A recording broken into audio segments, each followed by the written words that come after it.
live from the Wallace family homestead and City National Arena. Meanwhile, centering pass, Marner flips it on, save, rebound, score! From the left goal line, it's Marner! With 4 seconds to go in the period, it's a power play goal! This is the VGK Insiders Show. Theodore, extra pass, Marner hands it into the goal! What a finish! With Daren Millard and Ryan Wallace. Carlson hands it off behind the goal, Marner. Look to walk in front, now he shoots, he scores! Mitch Marner, a hat trick here in the playoffs. On Fox Sports Las Vegas. Welcome in, Vegas Golden Knights Insider Show, Fox Sports Las Vegas. Ryan Wallace, Daren Millard, Jared Justice, hanging out for the next 2 hours. How we doing, boys? Tumble out of bed, stumble to the kitchen, pour myself a cup of ambition. Let's get ready. Let's get into it. You know what that verse is from? Not a clue. Really? Yeah, no, I got nothing. 9 to 5, Dolly Parton. Oh, man. Mrs. Wallace is going to kill me. One of the great songs in musical history. Working 9 to 5, baby. If you would have said, I'm working 9 to 5, I would have understood exactly what you were talking about. That's too easy. But it's one of the great openings to a song. Tumble out of bed, stumble to the kitchen, pour myself a cup of ambition. Let's get into it. You said it better the second time. The Golden Knights and the Anaheim Ducks tied up at 2, now creating a best of 3 in this second round series. Win 1, lost 1 over the course of the weekend. Do you feel differently about the series today than you did when the series was going to Anaheim? That is the question of the day that I'm putting out to our listeners and to you, Ryan Wallace. Do I feel differently about the series today as I did over the weekend? You're buying time. Anytime somebody repeats the question, they're absolutely buying time. I'm working on putting it into the text line so that people can actually text in with the question in front of them. That's what I was doing. I think you're stalling. I'm not stalling. Now I'm stalling because you're interrupting me. Like, let me finish a thought, okay? I do feel a little bit differently about the series because I think for Golden Knights, out of the first 2 games, there were areas I wanted to see them improve, areas I wanted to see them be better. And in games 3 and 4, I think they largely accomplished that. I thought they had more zone time. I thought they created a lot of really dangerous looks. Obviously, they were able to find the back of the net. Everything kind of clicked for them in game number 3. And game number 4, I don't think there was a huge drop-off in just their game. It didn't feel like there was a ton of flow in game 4. But all that being said, they were right there. Had an opportunity at the end thanks to a goal from Tomas Hertl. So, in a lot of ways, I feel better about where the Golden Knights are right now coming out of Game 4 than I did coming out of Game 2. All right, so where do you feel better? Well, I feel better in their ability to hold on to pucks in the offensive zone. I thought that they were much better in Games 3 and 4, leaning on Anaheim, creating some breakdowns and opportunities and chances. I feel better about the fact that, right now, Tomas Hertl has a goal in the postseason, that he broke through and picked one up. I felt great about the Golden Knights penalty kill, and even though Anaheim scored a couple of power play goals, I still think that the penalty kill isn't going to take a big step back. I like the fact that the Golden Knights were able to break through on the power play as well. That's been an area of emphasis for me in this series as well. So I liked a lot of the things that the Golden Knights did offensively, and I loved their willingness to get in front of shots, block pucks, jam up lanes. I thought they did a really good job at that over the weekend as well. Game 3 was very positive, racing out to the lead, and then eventually having a 5-0 advantage before closing it out 6-2. The most dominating performance of the series on either side, certainly with the score. Now, Carter Hart was more involved in making that stand up as a lopsided victory than people might assume, just looking at the box score. Vegas followed it up with a very solid performance yesterday. And just looking at some of the numbers, their first period yesterday was better than my eye test told me. And sometimes you get caught up in the score, but it was very heavily in favor of Vegas in the opening 20, and that carried through the course of the night. The expected goals were above what they scored, so they were expected to score more than 3. we had high danger chances, almost doubling the Anaheim Ducks yesterday, and that built off a very lopsided first period in that column for the Vegas Golden Knights. But one area that in looking through some of my data every game, the area that's influenced the result the most has been turnover scoring chances. Mm-hmm. And whoever has more chances off of the other team's turnovers has ended up winning the game. And that's all 4 games during the course of this series. And for all that Vegas did great yesterday, the turnover scoring chances were 9-6 in favor of the Anaheim Ducks. So it's one of those lower-ended columns that I look at during the course of game by game, but it has been proven to be a real indicator of the result during the course of this series.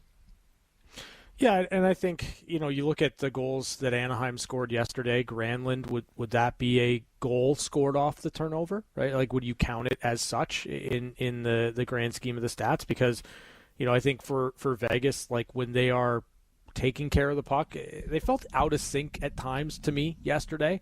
And so, I think with an offense like Anaheim's that can strike pretty quickly and can find ways to turn turnovers into really good looks or really good chances, then you got to try to cut down on that as much as possible. And not every turnover turns into a goal against, but it is interesting that if you're better at taking care of the puck and not allowing it to result in an opportunity for the other team, that you have a better than 50% chance of winning the hockey game. And Vegas was really good in that department in their wins, and they've been lopsided or in favor of the Anaheim Ducks in both of the losses. What yesterday did show you is you can't count on your goaltender to win every hockey game.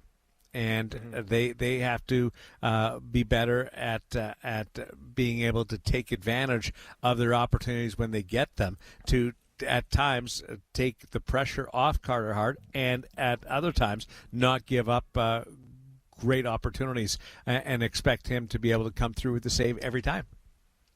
Yeah, I think that's a good way of looking at it, right? Like through the first 3 games, Carter Hart's been tremendous, and it just yesterday, it's not to say that it was all on Carter or anything like that. I thought he had some really important saves, some big saves as well. It's just more pucks got through him than what we're accustomed to so far in this series, and it's the difference in the game. The goal that skipped off, one hit the stick and then skipped off the ice. Yeah. That will go down as one of those lower event goals based on analytics. It's one of those weak spot plays where the actual play ends up being a much harder save than where the shot location is from, and where it would end up being logged as a lower danger chance.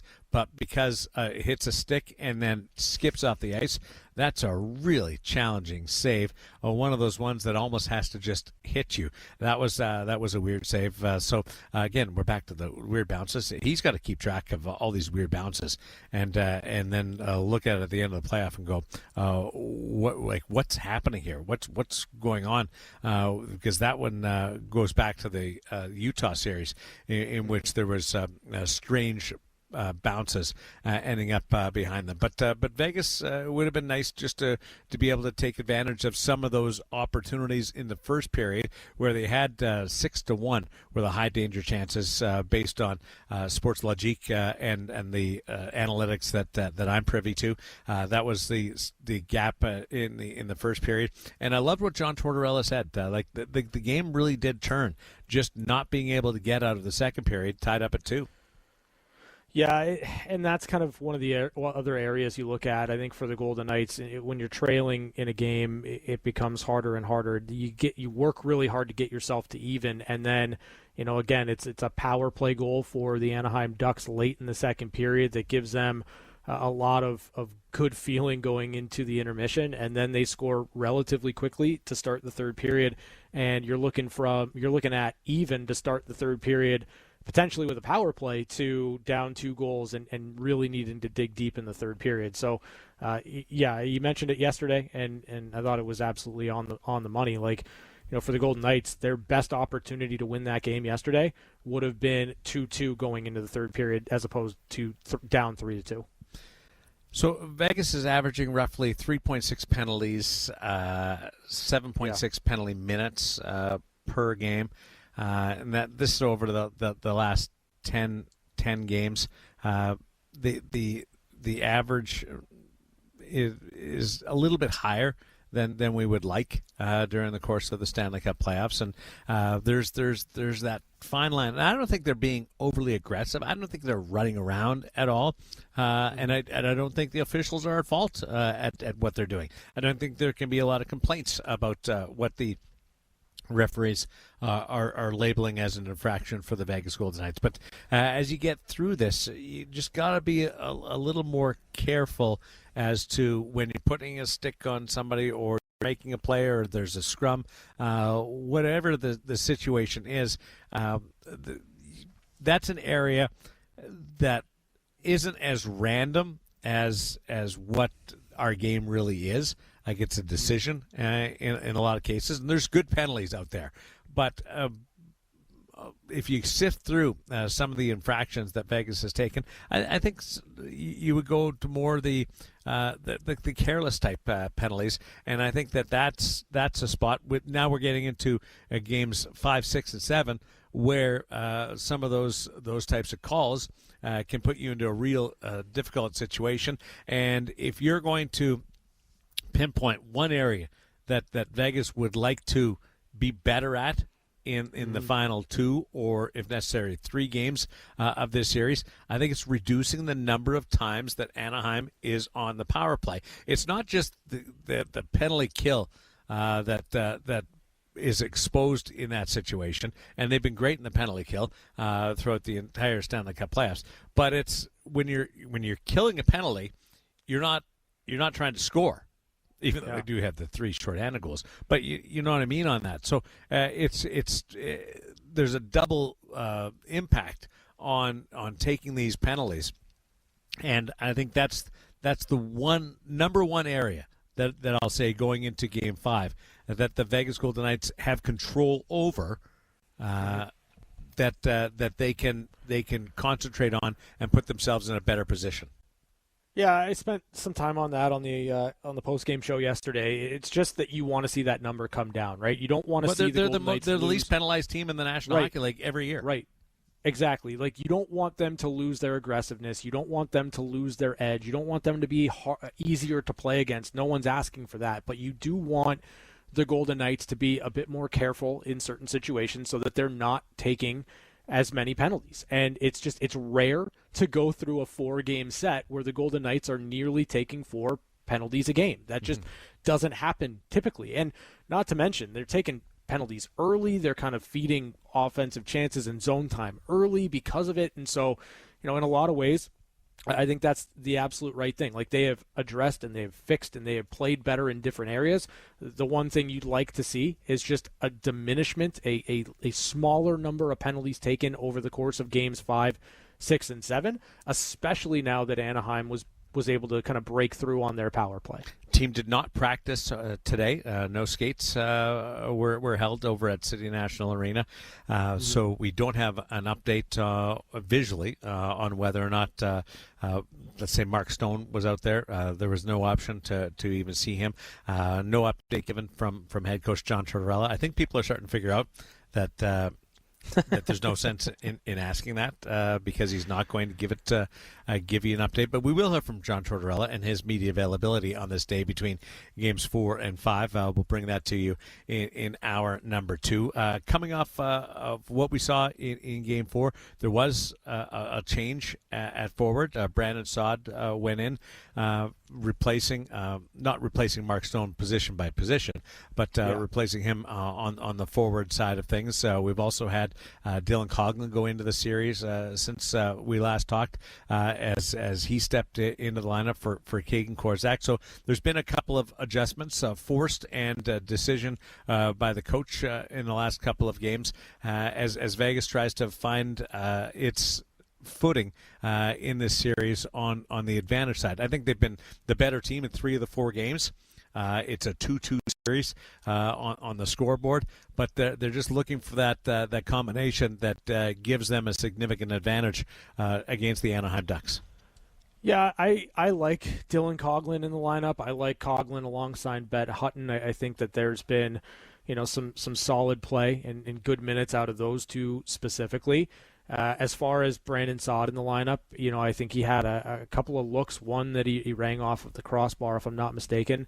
So, chances were there. I think for the Golden Knights, the goal, right, the thing you've got to find is a combination on that third line, Kolesar, Tomas Hertl, whether it's Brandon Saad, perhaps Riley Smith, depending on what you do with your lineup, that can give you something, can chip in with something for you 5-on-5. Like that would be one other area that I'm looking at. I think your top 2 lines with Stone or without Stone in the lineup are going to get the job done. Your fourth line is going to get the job done. You got to find a way to get a little bit of production out of your third line. Yeah, Hertl was over 13 minutes yesterday. Keegan Kolesar and Brandon Saad were below 10 minutes. So there is a change in the order if you're going to slot the lines 1, 2, 3, 4. Sure. That line is getting the least amount of ice time.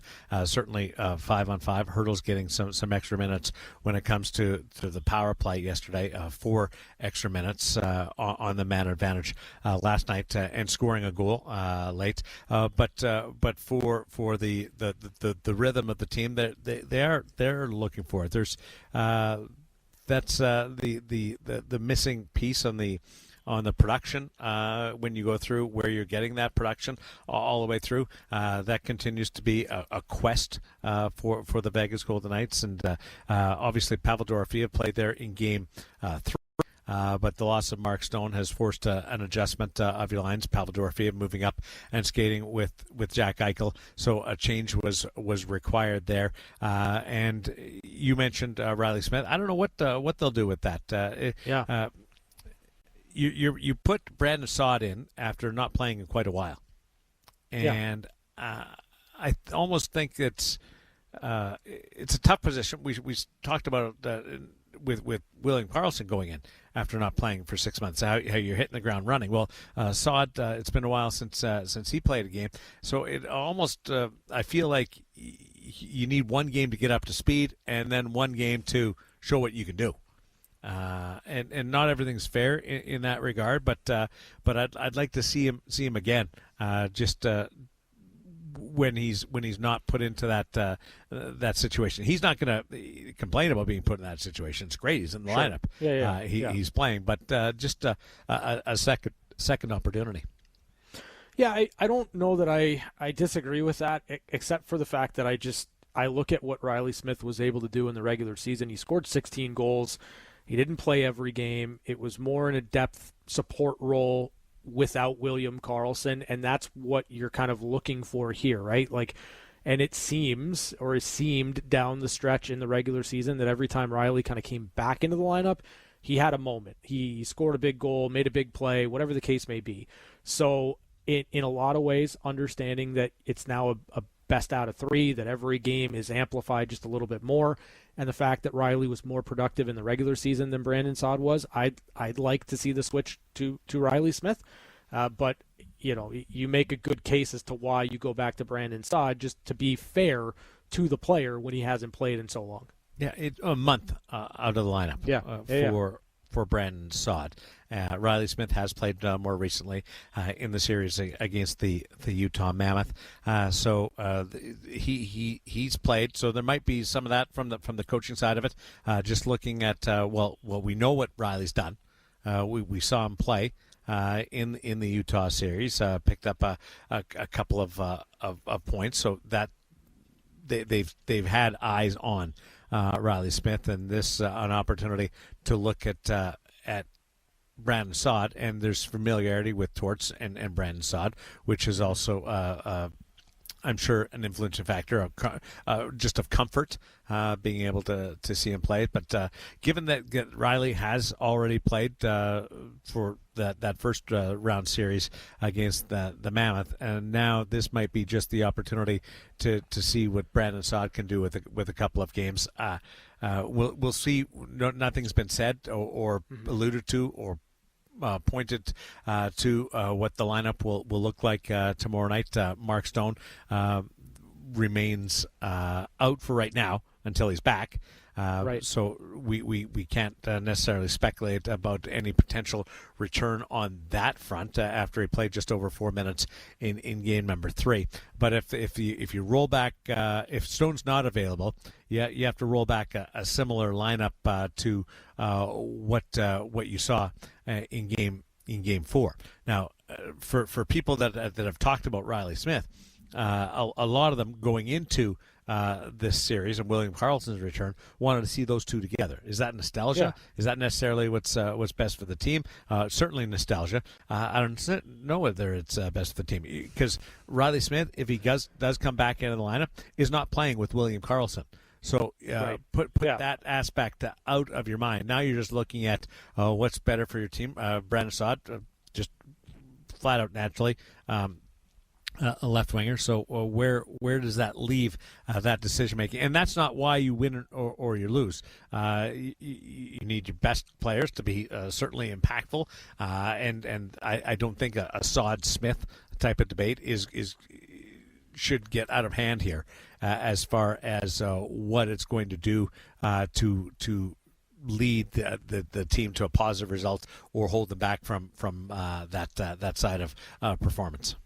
No, I think that, again, it kind of leans into something that John Tortorella said, I believe, last night after the game. It was that, as much as you kind of look at who's going to be driving things on that quote-unquote third line, it's going to be Tomas Hertl, right? And the fact that he scored a goal late and he kind of has that confidence from putting it in the back of the net, maybe that, in essence, regardless of any change you might make to the lineup, kind of sparks him a little bit more, or he's burying some of the chances that he's been generating at 5-on-5, and all of a sudden we're not talking about Brandon Saad or Riley Smith or anything like that, because Hertl's doing the job. Now, all that being said, I do agree with you in that Brandon Saad or Riley Smith shouldn't be the determining factor as to whether or not the Golden Knights are going to win or going to lose. I thought Mitch Marner was tremendous over games 3 and 4. William Karlsson looks like William Karlsson again. It's remarkable how quickly he has gotten himself up to speed. And, I think the most important aspect of what you said is that you're right. Riley Smith, if he's in the lineup, is not going to play with William Karlsson. You're not touching Howden, Karlsson, and Marner. That line is going right now. Brett Howden has 7 goals this postseason. You need to find solutions around that trio, not break them up to try to balance things out. And Saad and Smith are very similar in a lot of different ways. So one's 33, one's 35. Both left-handed shots. Both have a winning pedigree. Both have a veteran experience. So I don't think it's necessarily a real difference between who's in the lineup and who's not. It might be down to who would mesh with Hertl and Kolesar the best, or just a hunch to get a guy going. That is going to be an area if depending on how long the absence of Mark Stone carries over. I think that's an area that's going to be a little more fluid. You might be able to ham and egg that 2 games with one guy, 2 games with the other, and be able to get the most out of those 2 players who are both can play that left side in their sleep at this point of their careers. I love what Hertl did last night, being able to score that late goal. You got Dorofeo scoring, and you got Hertl scoring in the same game. Like that's the real positive headline going into game 5 is you got a couple of guys going again. We saw it in the first round with Dorofeev, where he gets 1, he gets 5. Hurdle can be streaky in his own minds, but just feeling better about him. That's a huge positive during the course of putting those two in. And at times you can slide Dorofeev down and play with Hurdle and see if they can get their chemistry going the way they had at the start of the year. Yeah, for sure. I mean, again, I think it's incredibly important that you got that goal for Tomas Hurdle. Tortorella mentioned it. Empty net goal, 6-on-5 goal, 5-on-4 goal, power play. It doesn't really matter how you get it as long as you get it, and then you can build from there. Hurdle's had a ton of chances. He had a couple of really good looks in the game before he finally put one in the back of the net. I'm expecting Hurdle to be better in the sense that we talked about Pavel Dorofeev, right? In the first round, when he gets 1, he can get 2 or 3 or 5. I feel the same way about Hurdle right now. We got one game on the Stanley Cup playoff schedule tonight. Avalanche against the Wild. We'll give you some tidbits going into that game number 4, with the Avalanche leading 2-1 in that series, and a potential goaltending change for the 6-1 Avalanche in the Stanley Cup postseason. Mike Rupp from the NHL Network will join us next. We'll go around the National Hockey League with our insider from the NHL Network on Fox Sports Las Vegas. Now, back to the VGK Insider Show. Day between games in the second round series between the Anaheim Ducks and the Vegas Golden Knights. They're back at T-Mobile Arena inside the Fortress tomorrow. It's a 2-2 series after 4 games. The best of 3 will decide things going down the stretch, and to see who goes to the Western Conference Final in this All-Pacific Division second round matchup. Do you look at it as a best of 3 from here, or do you just look at it as a best of 7 that's tied up at 2? I'm curious on your phrasing of it. I mean, I will probably lean into it's a best of 3 from here on out, right? Like, I objectively, it's the exact same thing, but it just feels like the stakes are even higher now. So best 2 out of 3 is probably where I'm going to lean, just in terms of what I talk about. Remember some of the narrative from around the team and John Tortorella, more specifically, after games 1 and 2. He was not pleased. He was looking for some answers, speculating about some adjustments going into Anaheim for 3 and 4. And Vegas was all even after the opening 2 at home. They're all even after 4. But it does feel like Vegas has found its game in the last couple.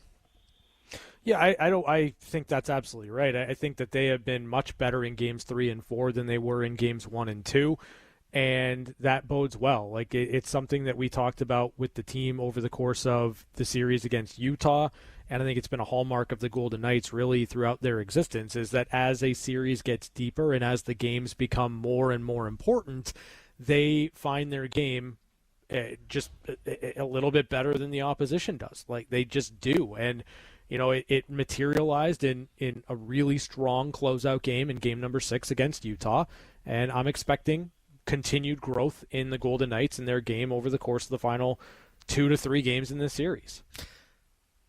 Am I wrong, or is Jack Eichel not putting up a quiet elite point total in the Stanley Cup playoffs?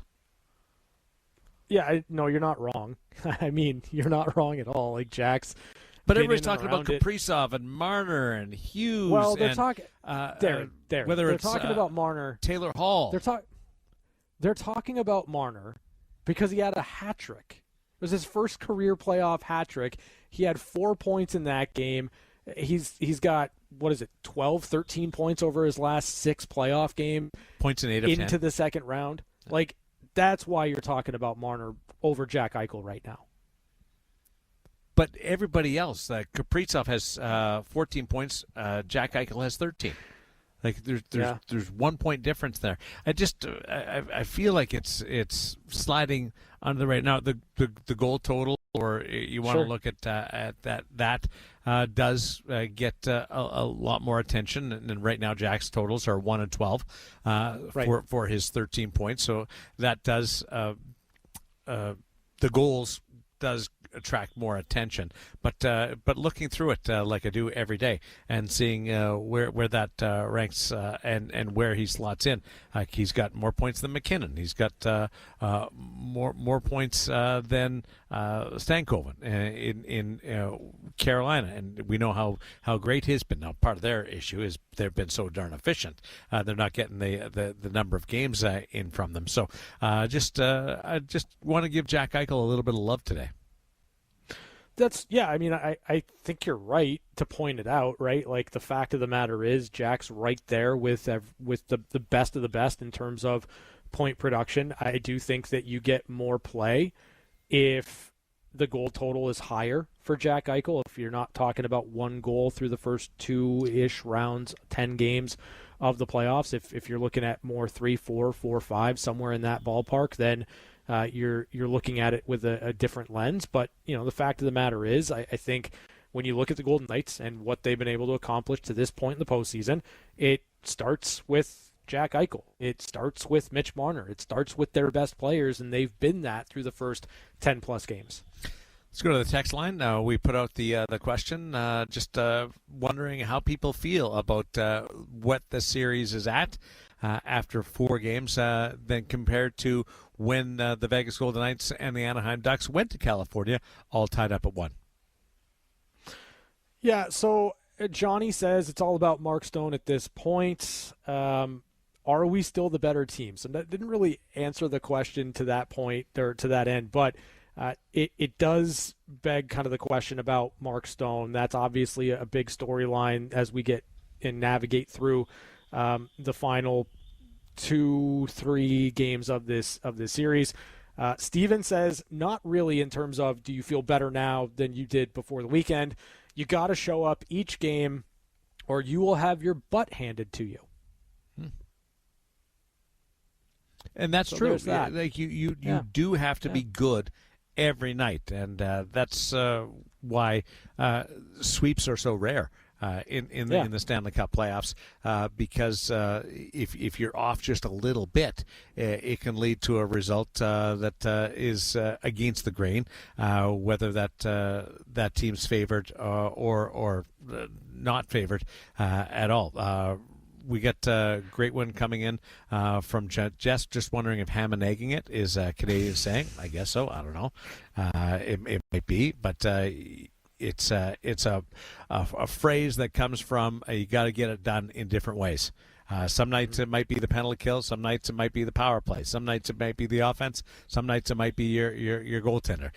You got to be able to chip in and find different ways to raise that portion, that column of the game. Yeah, I'm with you there, just in terms of being ready for every single game. Ham and egg, I've only ever heard you say it. Really? That's the only person. Okay, what would be a suitable comparison? Because the idea is not new. I don't have one.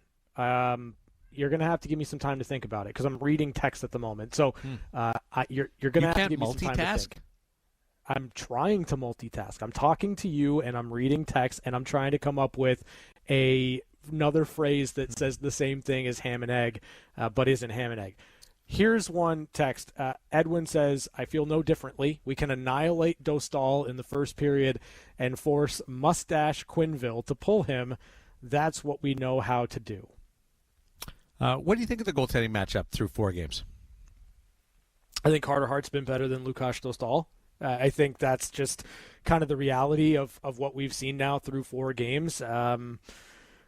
It's not to say that I think Dostal has been bad. I just think that he's had more moments where it's been a bit scrambly, it's been a bit nervy around his net. And, in that regard, I feel like there's been a pretty good calming presence out of Carter Hart. And I'd make the argument that through 4 games, he has been the better goaltender. Yeah, I think they were both great in games 1 and 2. That was like a real good display of goaltending. And then each guy had a stronger game than their opposition in Anaheim in games 3 and 4. So I don't think it's been a huge determining factor during the course of this series as people might think, looking at some of the numbers and just all being pulled in one of the games. I think now you're down to, okay, can I have two better games than the other guy in the next three?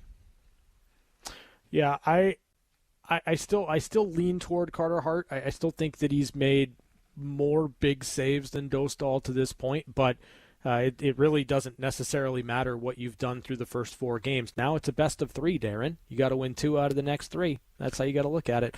All right, Colleen on the text line. No, I don't feel any differently. I have confidence in our team. I'm concerned with Stone being gone. We need him back. I think we can make it through this series. Well, talking about Mark Stone? Mm-hmm. Yeah. And there's the injury, and I'm not going to speculate on what the injury is. Yeah. Or where it came from. It wasn't a contact injury. So I will say that. And to me, that's a positive when you're looking at potential returns. I don't know timeline what that means, but it's there wasn't a blow along the boards, or it wasn't a mid-ice collision where you could suffer any type of strain to a shoulder or a knee or that type of thing, or a concussion type thing. So I'm looking at it as a positive. I don't know what the necessarily absence will string out to for Mark Stone, but I am taking it as a positive that he wasn't run over by somebody, or there wasn't some obvious situation that you could point to. There's no doubt that he's got a history of certain ailments, and whether something flared up on that side of it, we aren't going to know until after the Stanley Cup playoffs. But given how he left the game in Anaheim, only playing the 4.5 minutes, came back out, tried it, which was positive. That he came back out, took a twirl before leaving, tells me that it might be on the shorter side of things.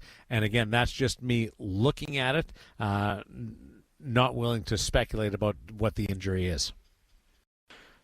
Which I think is the right thing to do. We'll keep an eye on things, and we'll see when Mark might be available. And to this point, right, like, he's out until he's in, and that's how the Golden Knights have to operate. And I still look at this team again. You got Jack Eichel, you got Mitch Marner, you got Rasmus Anderson and Shea Theodore on the back end. You have no shortage of players that can, by committee, get the job done. And I think that needs to be the focus for the team moving forward, and really for the fan base as well. Joey, this is one of my favorite texts, actually.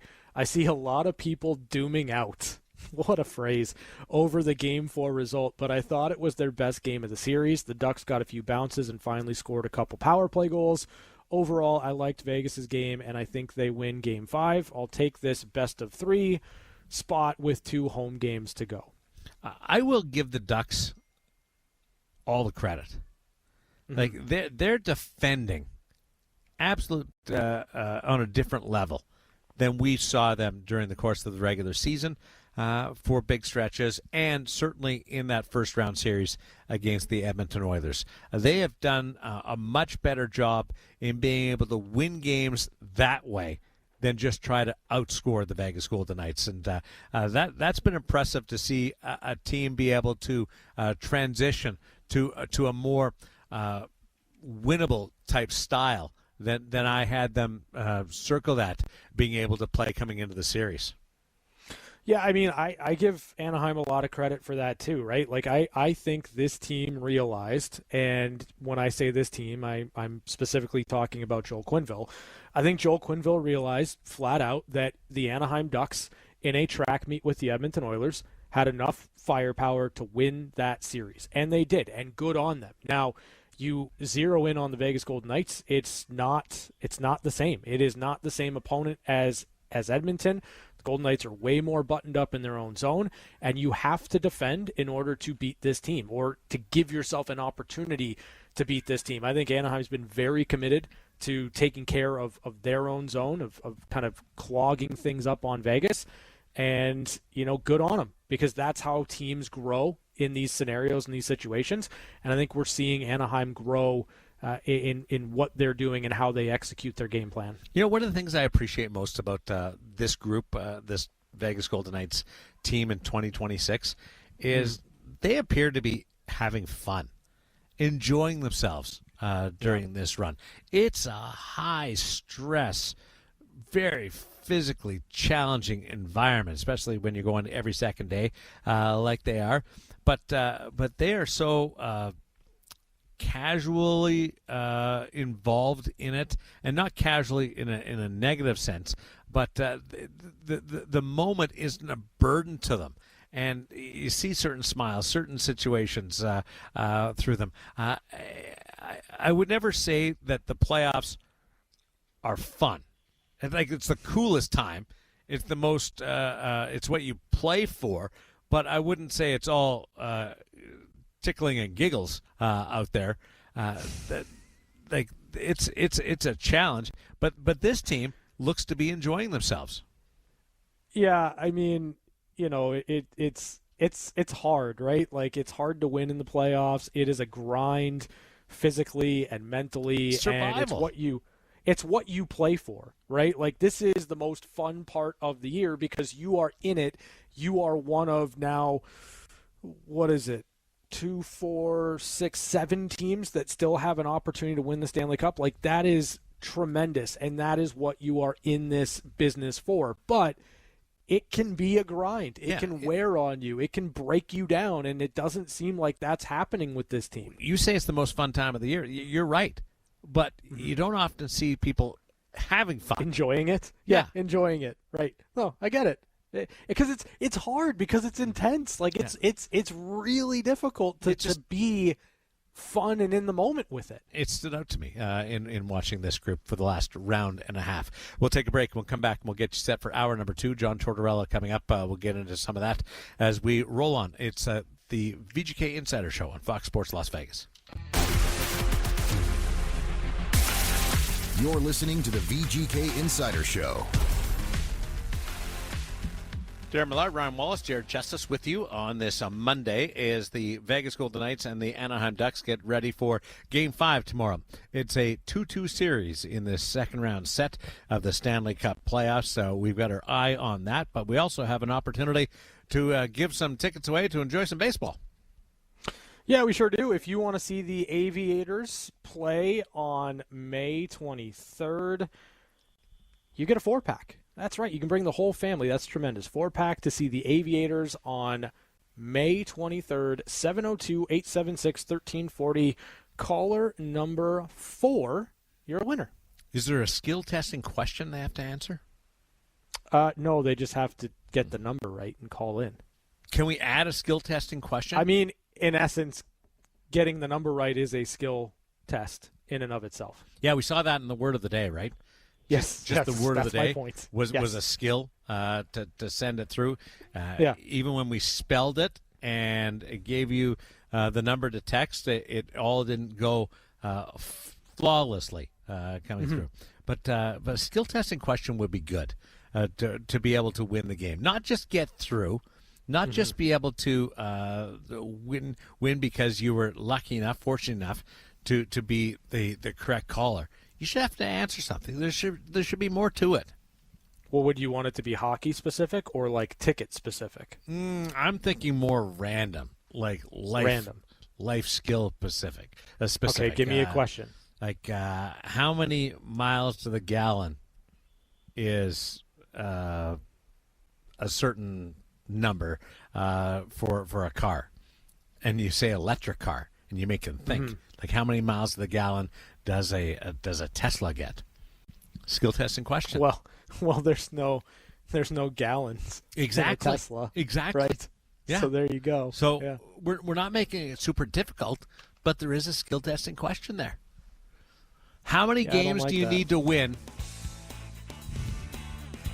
in the next 3 between the Vegas Golden Knights and the Anaheim Ducks to win the series? You got to win 2. Exactly. Yeah. So I'm not making it hard on people.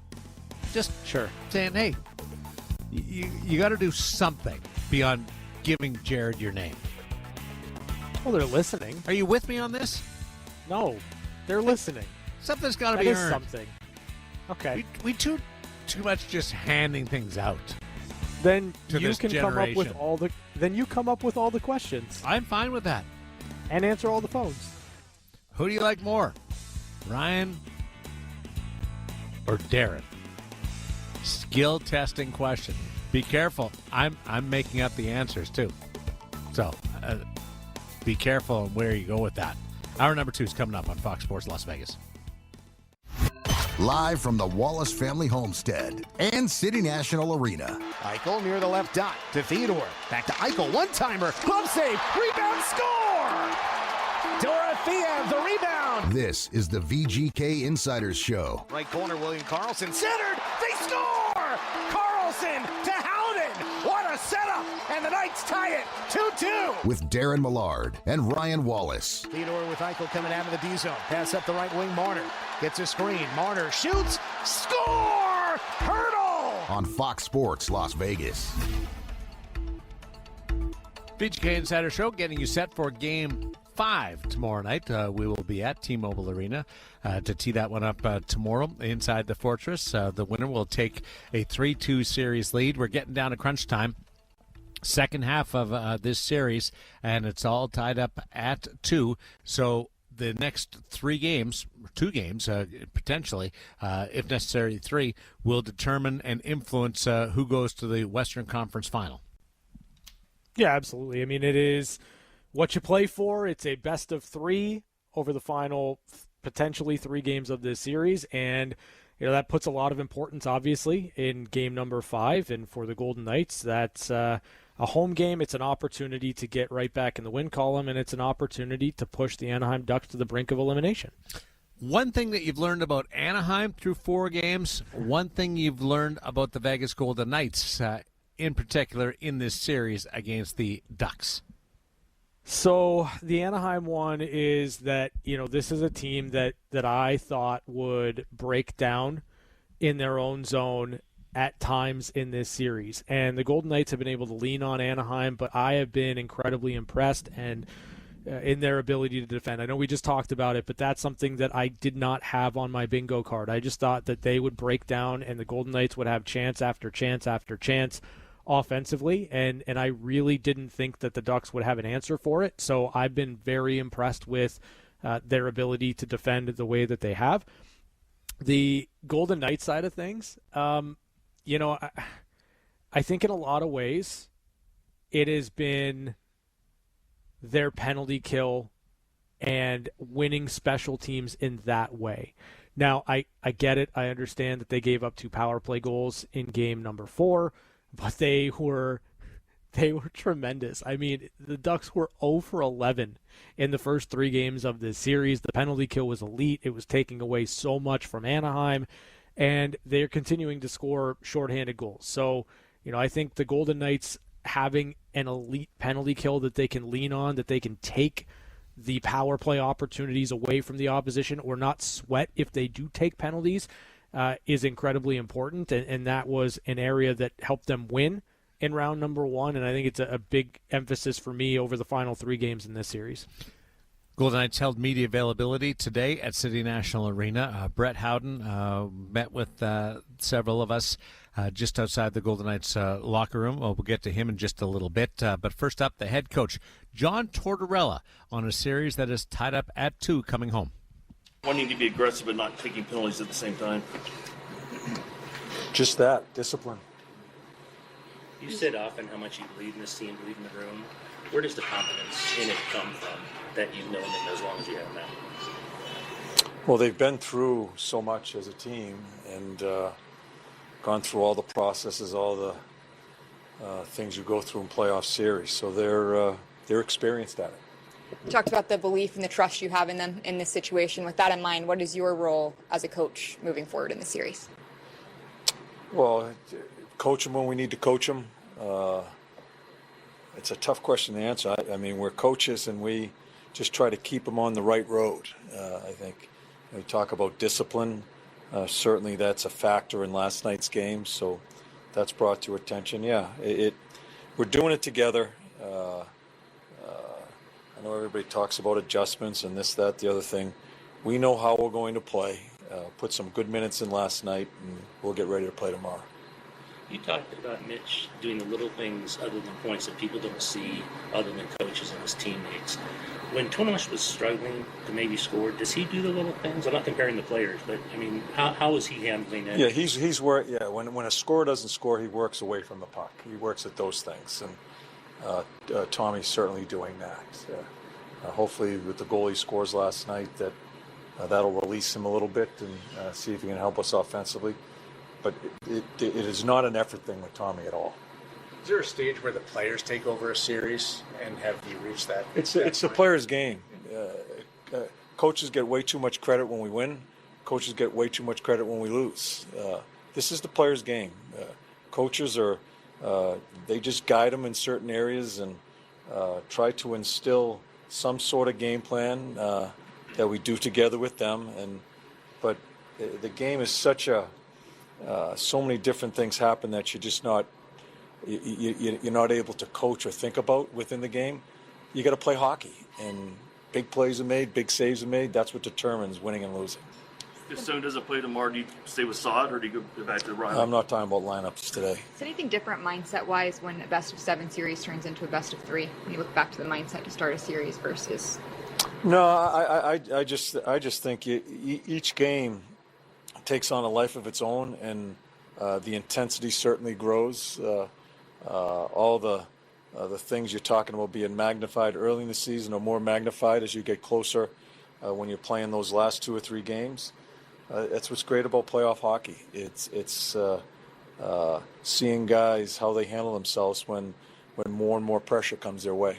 George Carter's been responded great this year, maybe when he's had an off night or so, first round, maybe a couple of weird goals last night. You know him better than most of us. What would you expect for him? I'll expect nothing. Yeah, he's been terrific. I don't expect anything different tomorrow. With 4 games under your belt against Anaheim in the series, what's your biggest takeaway from them? I'm not talking about Anaheim. I'll talk about, if you have a question about our team, I'll talk about our team. Are you happy with your team's game after 4 games? I think our game's growing, yes. Yeah. So, but it's going to have to grow some more. So it's not complicated. It's big plays, big time, guys stepping up in certain times, and the stakes are high now when you start getting to the short strokes of a series. John Tortorella wanted to see an elevated level from his team after the split in the 2 games at T-Mobile Arena, going on the road to Anaheim, and I think you saw it. If you look at the way things played out, the Golden Knights have been more on the front foot in the last 2 games, and had an opportunity, even last night, being down a couple of goals in the third period, made a big push to try and get that game to overtime. I think that they've acquitted themselves well in the 2 games in Anaheim. Yeah, I mean, listen, if you look at how the Golden Knights have played over the last couple of games, they should be feeling really good about where their game is at overall. And I think that they, going into, again, an incredibly pivotal game number 5, I would make the argument that even though Anaheim won game 4, the Golden Knights should probably be the team that's feeling better about where their game is overall, right?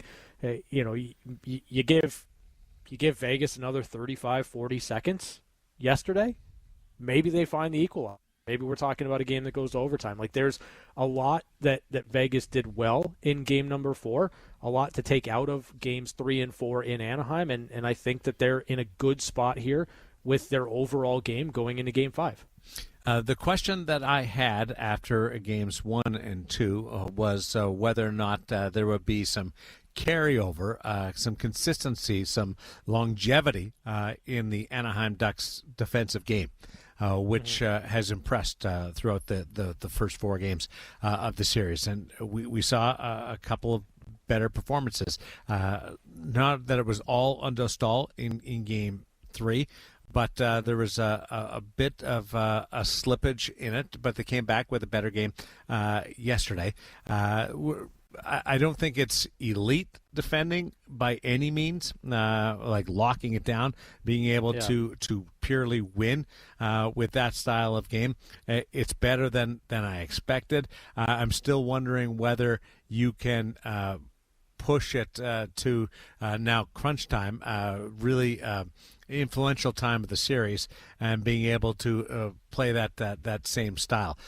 For the Vegas Golden Knights, there's another level to get to offensively with this team. Is that the third line with Hurdle breaking through?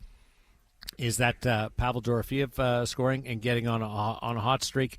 Is that Jack Eichel going on and having one of his superb games? And this is all keeping in mind that we don't know the status of Mark Stone. But I look at it, and there's certain places where there's room for growth. Guys are already doing a great job, but they're such extremely talented, experienced, and productive figures. I think that there's an opportunity there for the Vegas Golden Knights.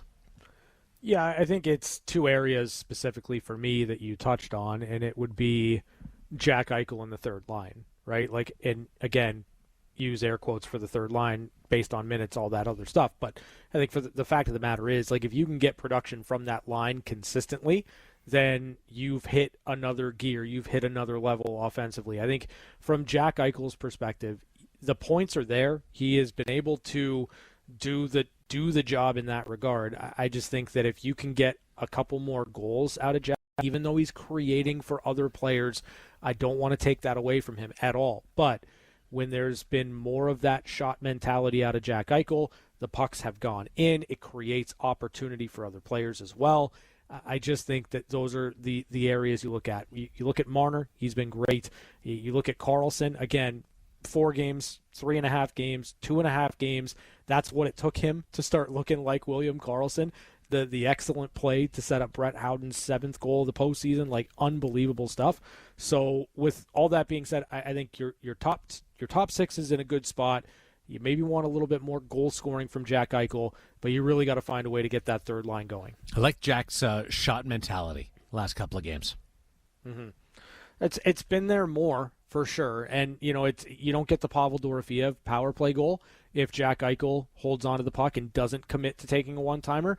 So those are kind of the plays that I'm looking for, right? Like, obviously it'd be great if Jack beats Dostal clean, and we're talking about a power play goal for Jack Eichel, but it directly leads to the power play goal for Pavel Dorofeev, and you only get that with Jack Eichel willing to take that one-timer. Second series in a row, you're facing a goaltender that doesn't handle everything clean. Mm-hmm. And when you go off of Utah into Anaheim, there's loose pucks in and around the crease, maybe more than you even are aware of. Opportunities to scramble for it. There was a couple of real intense battles for pucks inside the blue paint yesterday.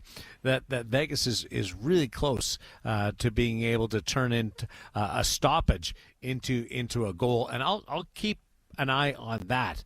And the greasy goals, the rebound goals, the creating, finding loose pucks in and around the goal crease. Watch for that in these final 2 games, maybe 3. That could be an area where the fourth line for the Golden Knights makes an impact, right? Like we highlighted various times the impact that Cole Smith and Nick Dowd and Colton Sissons had on the trajectory of the Utah series, how good they were early, how instrumental they were in the closeout. And if you're looking at, plays in and around Lukas Dostal, right in the crease, second opportunity, second effort type scenarios, or greasy goals in particular, that might be where you get a little bit more in terms of production out of your fourth line in this series as well. Brett Howden spoke earlier today. He has 7 goals in this Stanley Cup playoffs 2026 edition. Here's the forward on this 2-2 series. Balance. You don't want to be aggressive, obviously, but how do you balance that without not taking penalties? Yeah, I think we obviously got to stay more disciplined. Not wanting them to, get momentum off that or give them opportunities on the power play. They obviously have a good power play, so I think our PK's done a really good job, but no sense of keep giving them those opportunities. Brett, it seems like after the big thing after they split here was getting a split up there. How important was it to get at least one of those two games down there? Yeah, I mean, I think we played really well our first game. I think we did a lot of good things last night too. I think going in, you're not looking to split. You're going into each game as you're trying to win that game. Saying that we weren't just satisfied with getting the one win after the first game. We were really looking in to go win that next game, but that's the way it went. And now we got a best-of-3 series, and we got the home ice advantage. So John has said often after games how much he believes in the crew, believes in it, that he will get it right when it comes down to it. Mm-hmm. Like, where does that come from? Why do you think there's that level of confidence? I think just the maturity, the experience of the group, the leadership we have. It's an incredible locker room, and everybody leans on each other. Especially, you're going to go through adversity, whether it's throughout a series, throughout a game, at any time, and I feel like we have such a calm feel for that in our locker room, and we're feeling good about our game, and we still feel like we have another step too. So, looking forward to tomorrow night. Do you think your experience compared to the Anaheim team can come in handy for these best-of-3 now, really? Because you were 2-2 against Utah, and it seemed like your experience helped then too.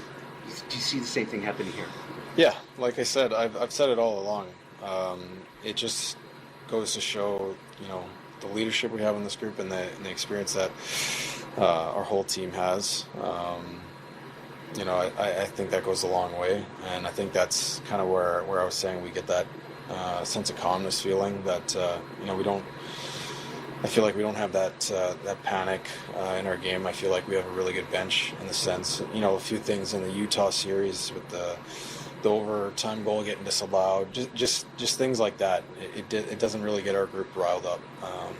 We stay composed, and it just speaks volumes of the locker room we have. When you look at your line and the characteristics the three of you have, what do you think is making it mesh the way it is?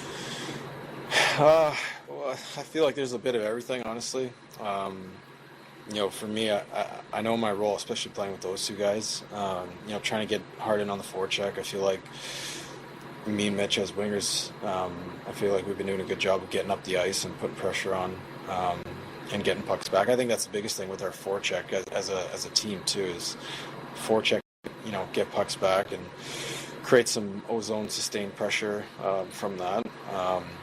But I mean, Mitch and Carly are 2 stars in this league, incredible players. I feel like, as the more shifts we played together, we started to build, a little bit more chemistry. So hopefully we can keep that going.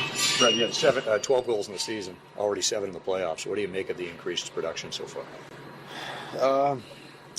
I don't know. I don't try to change anything or change my mindset. Sometimes pucks just start going your way a little bit, maybe start getting some bounces. I think, playoffs we've had more of a net mentality, getting more pucks than net, which creates more chances, more ozone time. So I think a little bit of that, but I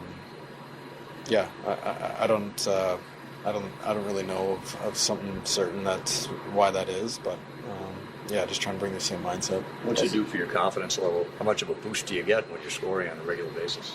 Yeah, I feel like I'm, confident in my game. I feel like for my game, confidence doesn't necessarily come from whether I'm scoring or not. I know my game best when I'm playing well, and I feel like I get confidence from a lot of other things too, and I don't necessarily base my game off that, but I do feel confident, and just want to keep going. As a teammate at Hurdle, how good is it to see that? And what can it do for a guy, goal scorer like that, to get that one finally, and all the struggles he's gone through? What's that do for a guy?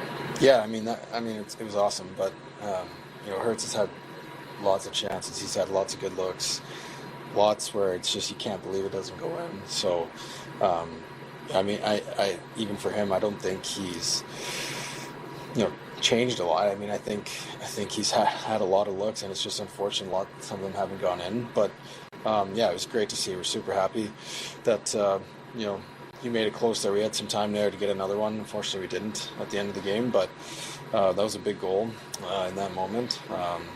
Yeah, so it was great. When you have Mark Stone out of the lineup, how do you guys fill the gap? Yeah, obviously that's a big piece, but it's kind of that next man up mentality. Obviously having Stoney in the lineup is a huge asset to us, our leader, and obviously everybody knows what he does on the ice. But I think the depth that we have in this group, no matter who's coming in the lineup, who's in the lineup, we believe in our depth, and that's. Like I was saying, I think it just goes to show the locker room that we have. It's not wavering us, not doing anything to us that way. Just going about our business and taking it one step at a time. Carlson's assist to you last night, just your thoughts on his ability to kind of put his body on the line for that moment. Yeah, that was a great play. Just for him to be first in there, have the puck, and then have the the vision that he had to kind of know that I was going to the front of the net. It was an incredible play. Just tried getting to the right spot, and he made the play to me. So, it's huge having him back in the lineup. We missed him all year immensely, and I think everybody sees how important he is to this group and how important of a player he is. It's really special having him back. Have you seen him get a little sharper game by game since he's been back? Yeah, I mean, I couldn't believe the first game how good he looked. Just from missing that amount of time to, not looking like he missed a beat. It was remarkable. And saying that, each game he's gotten better and better. But yeah, to go that amount of time to look as good as he does, and as good as he did that first game, then he came back right into the playoffs and making it look like he didn't skip a beat it's unbelievable. I love hearing from players when they've got a script in their head, right? What they want to say, where they want to weave away from some answers, but when there's genuine excitement to talk about a teammate, and they are legitimately blown away by the skill set, and we've heard the guys talk about Mitch Marner and what he can do in his creativity. But like Brett Howden's missed time, they've all missed certain length of time during the course of their careers, and they know what it takes to come back, and how to be productive when you come back, and how large of a challenge that is, and the amazement and admiration that they have for what William Karlsson has been able to accomplish in this series. Yeah, I mean, no one's going to know more than the players themselves, right? Like, nobody's going to be able to understand and appreciate what Karlsson was doing behind the scenes to get himself to this spot. And, again, the fact that he's been able to come in the second round of the Stanley Cup playoffs, shake the rust off, and make some of the plays that he was able to make, certainly the pass to Brett Howden, it speaks volumes to how good William Karlsson is as a talented hockey player, how committed he was to his rehab to get himself to this point to be able to play, and how important he is for this team moving forward, especially with the availability of Mark Stone still kind of unknown for Game 5 tomorrow. You got three centers on that line now, because I classify Mitch Marner as a center iceman now. Yeah, that's fair. They can spread it around a little bit, but why would you want to? I mean, that line is going for the Golden Knights, but you got three guys, and I mean, very again, different three guys too. Like there's not a lot of overlap in their games between the three of them. Yeah, they all bring something a little bit different to the table, right? Like, there's the vision and creativity from Mitch Marner with and without the puck. There's Brett Howden's ability to get in on the forecheck, as he talked about, and disrupt some things. Sandpaper. He brings that edge. And then William Karlsson, like, he's just able to kind of make plays. He's very direct in what he's doing. and he's got great vision. So, like, there's a lot to like about the way that line is constructed. And, you touched on Carlson getting himself to a point where he could play here at this stage of the year. But, I mean, think about Mitch Marner and all the different things that he's done this season for the Golden Knights. He came in, he played down the middle when need necessitated it, and he did a great job in doing so. He was a point-per-game player in the regular season, and now he is absolutely torching things in the postseason. Like, there's a lot to like about everything going on in the Golden Knights' second line. The Golden Knights and the Anaheim Ducks will play Game 5 tomorrow night at T-Mobile Arena. Getting down to crunch time. It's a 6-game series victory against the Utah Mammoth in the opening round. They finished off the Mammoth with 3 straight wins. They need back-to-back victories in this series against the Anaheim Ducks. So let's take a break. We'll come back with one-timers, news notes from around the National Hockey League. One game underway in the Stanley Cup playoffs. Update you on that as we continue on Sports Las Vegas.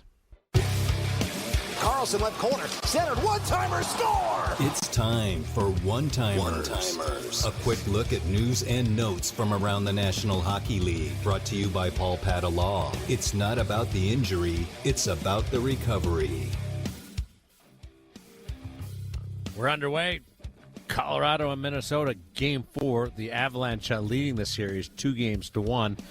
Minnesota held serve at home, looking to tie the series and make it 4-4 by the home teams in this set. And Colorado will try to bounce back from their first loss to the Stanley Cup playoffs tonight. And they are doing that with a new goaltender as Mackenzie Blackwood spells off Wedgwood in goal for the Avalanche. Blackwood making his first postseason start of 2026. So now we've got all 4 goaltenders in the mix in this series, so that's always fun and a positive. And, I think for Mackenzie Blackwood, like, good on him for getting in. It was going so well for Scott Wedgwood. You wondered whether or not Blackwood would get into the mix, and he is, so I got to go out there and have a really good game. I'm a little surprised. Not floored by the decision, but a little surprised that they would make the change. Now, is it just a one-game decision, and then they go back to Wedgwood like Minnesota did, like the Edmonton Oilers did in their first-round series against the Anaheim Ducks, or is this Mackenzie Blackwood's crease for the rest of the series? It's hard to say because I feel like it kind of depends on what the game is in front of Mackenzie Blackwood. Like, if he's under siege and puts in a 45 save shutout, then you probably have to go back to him. But if it's a scenario where maybe Colorado wins 3-2 or they lose 3-2 and Mackenzie Blackwood's pretty good but not overwhelmingly great, then maybe you go back to Scott Wedgwood. I don't know how you handle it. It could have been as simple as Mackenzie Blackwood hasn't played in a while. This is an opportunity to get him some reps. Might as well give him some reps. I don't really know how to read it. Mackenzie Blackwood played all 7 games in last year's first-round series for the Colorado Avalanche, and there was a feeling that they wanted him to be the guy, but Scott Wedgwood had played so well that it was hard to go against it, and it's not a bad thing to have some depth, and if you are going to make a change, you either go to Blackwood in this situation after a loss, or it's Wedgwood's crease for the rest. Yeah, I mean, that's fair. You know what I will say? That no matter what, there will be a goaltender in net for Colorado with Wood in their last name. Yeah, the Wood brothers. Yeah. Shots early on, Colorado 7-1. Minnesota has just added another, so Colorado great out of the gate. However, they are facing a 4-minute penalty kill. Josh Manson whistled for 4 minutes for butt ending. Butt ending is one of the rarest calls that you'll see. I can't wait to see the video of that thing. Obviously not egregious because it wasn't a 5-minute major, but there's never usually any middle ground with a butt ending call. It's either really bad or it slips through the cracks. But right now, the Minnesota Wild are on a 4-minute power play. So what a way to jump in the series for Mackenzie Blackwood. Again, that series is 2-1 in favor of the Avalanche. The Avalanche looking to take, for the second straight game, a pretty strong grasp on the series. And as I say that, the Wild have just scored on the front half of that 4-minute power play. Yurov scoring his first goal on the man advantage, and the Minnesota Wild taking advantage of a what I would have to say would be an undisciplined call without seeing it, an undisciplined play by Josh Manson. Yeah, and, good on Minnesota for taking advantage of it and putting it in the back of the net and taking advantage of a power play that can get them going in the game. And, we just spent time talking about Mackenzie Blackwood. It's now 1 goal on 3 shots for the Minnesota Wild. Power play, though, for Minnesota. And they got some great Yep. play out of their big players the other night. And we'll see where this series goes. It was such a wild set, the first 2 games in Colorado, 9-6. And then Colorado followed it up with another 5 goals in Game 2. It looked like they were going to be able to steamroll or score at will against the Minnesota Wild. But Jesper Wallstedt came back in after a 1-game absence in Game 3 and was really strong. We've got some news out of the Buffalo Sabres and the Montreal Canadiens. A couple of fines distributed during the course of this series. After game number 3, Malestein fined just shy of $4,000. We got some people looking into Josh Norris throwing a sucker punch during a melee in that one. Arbor Jacki was fined for a disappointing play. A little bit of I wouldn't call it a sucker punch, but it was a needless punch. He was up against Sam Carrick on the wall, and with his glove on, just flattened Carrick along the glass. Carrick wasn't expecting it at all. And for Malestein, it was goaltender interference, in which he just ran over Dobush. So there's some antics happening in this series in which the Buffalo Sabres have let a series opening victory get away from them, and Montreal's looked very much the better team in winning games 2 and 3. Yeah, I'm with you there. I think the Montreal Canadiens have been the better team through the first 3 games of the series, and they certainly have been just kind of carrying play. They feel inevitable offensively. They're not going to get pushed around by Buffalo. Both teams are kind of looking to up the ante in terms of the physicality in the series as well. So I think the Sabres need to find some answers, right? Like they probably need a few more saves, but they've got to find some answers offensively because they just have not looked as dangerous as you'd expect them to in this series against the Canadiens. Feels like the right time to go back to Ukko-Pekka Luukkonen for a start. Yeah, I mean, you might as well, right? Like, what did Montreal score? 11 goals over the last 2 games? Like, it's probably time to get there. The winner of that Montreal-Buffalo series will face Carolina in the Eastern Conference Final. Carolina into the NHL's version of Final Four for the 3rd time in 4 years. There's a potential for like 11 days off between games in the Stanley Cup playoffs for the Carolina Hurricanes. This sums up just where they are during this run. 8-0 to start the playoffs. The first team in the salary cap era to sweep the first 2 rounds of the Stanley Cup playoffs. That's impressive. But here's what really stands out. The Carolina Hurricanes announcing today that Mark Jankowski has signed a 2-year extension worth just under $4 million, average AAV of 1.8, 31-year-old forward, 21 points this season. The Carolina Hurricanes are announcing contract extensions between series. That's where they are right now. That doesn't usually happen during the course of a Stanley Cup postseason. Well, I mean, what else do they have to do right now? You might as well get a leg up on your off-season dealings when you're waiting for the third round of the Stanley Cup playoffs to start. Like, it's unreal. Like, Carolina could legit go on a vacation and come back and have enough practice time to get tuned up and ready to go for the conference final. It's unreal. It'll be a challenge around that group to maintain the intensity. And when the games start back up, they'll be engaged.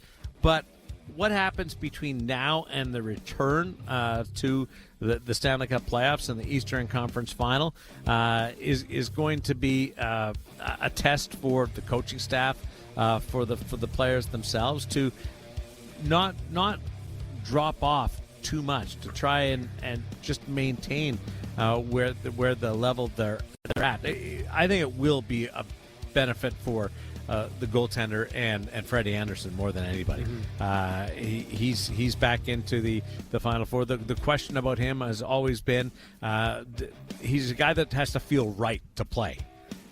And he wasn't right this year. Like, he was injured this year, missed time. He's missed time in the Stanley Cup playoffs in the past, but he has been locked in. And the numbers from that Freddie Anderson is putting up in this postseason are jaw-dropping when it comes to all the base numbers, and then some of the underscored analytics in what he's been able to do. Goals against average, 1.12 through 8 games. 1.12. And I don't care whether you're seeing 30 shots, whether you're seeing 20 shots, or you're seeing 12 shots. 1.12, really good. His save percentage is .950. Again, oh my gosh. Doesn't matter how many shots you're facing, whether you got a low event defense where you don't see a lot of high quality chances, or not. You're being able to maintain your focus for an extended period of time. Also had a couple of shutouts. So he's the fifth goaltender in the last 20 years to win 8 consecutive playoff games. Fifth guy in 20 years. Some of the other guys that have done it, Ozzy back in 2008. Okay. Tuukka Rask in 19. Jonathan Quick in that first cup run by the Los Angeles Kings. Here's another one. Dwayne Rollison did it. Oh, okay. Yeah. So those are the 4 other guys that have won 8 straight in the last 20 years. He's the 6th goaltender. I love some of this history. The 6th guy in NHL history to begin a postseason with at least 8 games of allowing 2 goals or fewer. So that gets into the 1.12 goals against average. So go the first 8 games of the playoffs allowing 2 or less. He's the 6th guy. The other 5? Yeah. Jacques Plante, pretty good. Yeah. Clint Benedict, didn't see him play. Heard he was pretty good back in 1928. Jean-Sébastien Giguère. Remember that run in 2007? Oh, yeah. Ed Belfour in 1990. And Terry Sawchuk. So you got some pretty good names there. Some Hall of Famers on that list. So Freddie Anderson, one, he's healthy, and when he is healthy, he is elite. It's just we haven't seen the health allow him to be elite for long enough stretches for Carolina to be great. Now, the big question, doesn't matter what happens in Carolina, in Buffalo and Montreal, the big question from whichever team comes out of there will be, will they be able to take advantage of the rust versus rest on the Carolina side?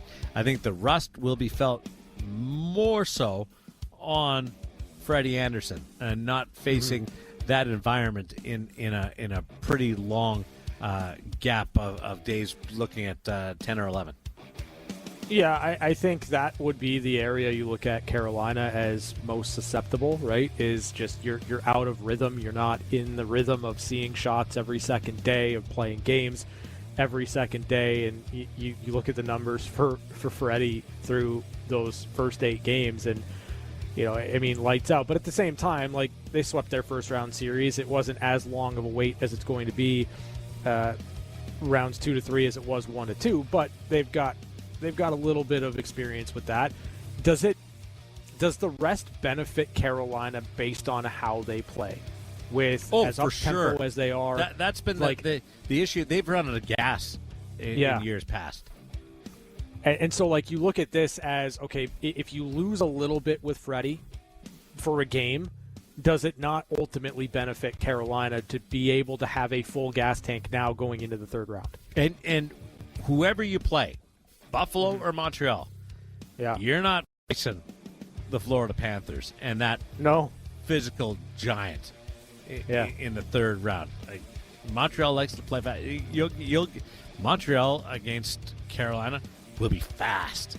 Also, they've had some interesting history in the past with offer sheets going back and forth between those organizations. And I'm not counting out Buffalo. Buffalo's hit a bit of a speed wobble here the last couple of games. This is an interesting test. I'm not going to push them to the side just yet, but they're in a position where they have to respond now in Game 4. Yeah, I agree. I don't think that this series is a lock right now for the Montreal Canadiens, even though they have been the better team in the first 3 games. I think that there's still something to be said for Buffalo finding an answer and making this a really entertaining series. Individually, Stanley Cup playoffs leading scorer Mitch Marner leads the NHL in the Stanley Cup playoffs in points production with 16. The Vegas Golden Knights have first, and they have third. Technically, Jack Eichel's fourth because he doesn't have the goals, but they have 2 of the top 3 point producers in the Stanley Cup playoffs right now. Not bad. Mitch Marner leading the playoffs in scoring. Look at that. Those are one-timers. News notes from around the National Hockey League on Fox Sports Las Vegas.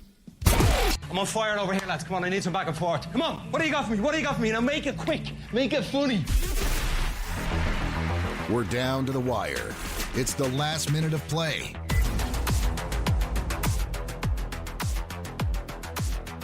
Golden Knights coming off a loss against the Anaheim Ducks. This best-of-7 series is tied up at 2. Vegas won back-to-back games in the middle of this first 4-game set against the Anaheim Ducks.